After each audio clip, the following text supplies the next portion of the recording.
the resources section at the end. But we also want this book to take us all beyond a merely intellectual discussion of the issue to a genuine compassion and love for those who feel compelled to consider abortion or who are struggling with personal problems in its aftermath. We hope this book will be a first step towards understanding the landscape around this issue and an encouragement to know and share the love, hope, and freedom we have in Christ. Tim Thornborough, Series Editor, December 2019. Abortion. Noun, abortion. 1. The deliberate termination of a human pregnancy, most often performed during the first 28 weeks. Synonyms: termination, miscarriage, rare feticide. She had an abortion. No woman has an abortion for fun. Elizabeth Jones Smith, Canadian politician. No woman can call herself free until she can choose consciously whether she will or will not be a mother. Margaret Sanger, founder of Planned Parenthood. I've noticed that everyone who is for abortion has already been born. Ronald Reagan. Injustice anywhere is a threat to justice everywhere. Martin Luther King, Jr. A person is a person, no matter how small. Dr. Seuss, Horton Hears a Who. My frame was not hidden from you when I was made in the secret place, when I was woven together in the depths of the earth. Your eyes saw my unformed body.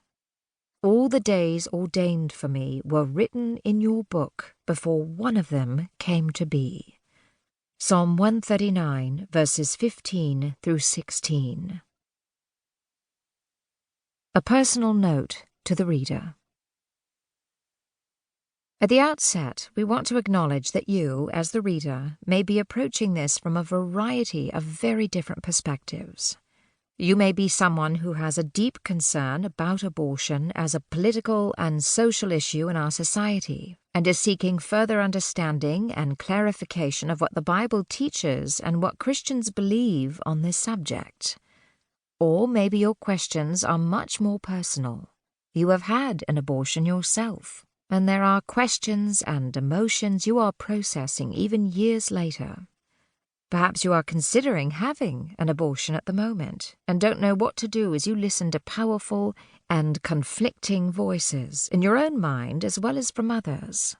Or maybe you are someone who has been affected by abortion as a partner, a parent, grandparent, or a child. We want you to know that however difficult things are for you now, we believe that God is first and foremost a God of love and compassion. Please forgive any clumsiness on our part in talking about this subject.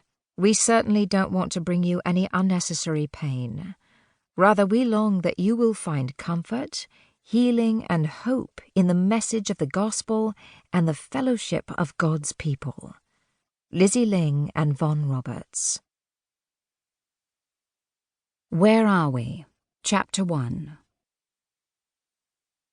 Worldwide, it is estimated that there are some 40 million induced abortions every year. In the US, there are on average around 2,400 abortions a day. In the UK, there are around 600. Then there are consequences. Some experience relatively few, but many acknowledge that they are real and that they can be crippling, for men as well as women. And then the bigger questions. How does God see these things? What does the Bible have to say? Is this how it was meant to be? Is it right? We also want to understand our individual responsibility. How should we support those for whom this is a very personal issue? Perhaps those who are considering an abortion or suffering because of one in the past. And can we do it well? And what about campaigning to raise awareness and prompt legislative change?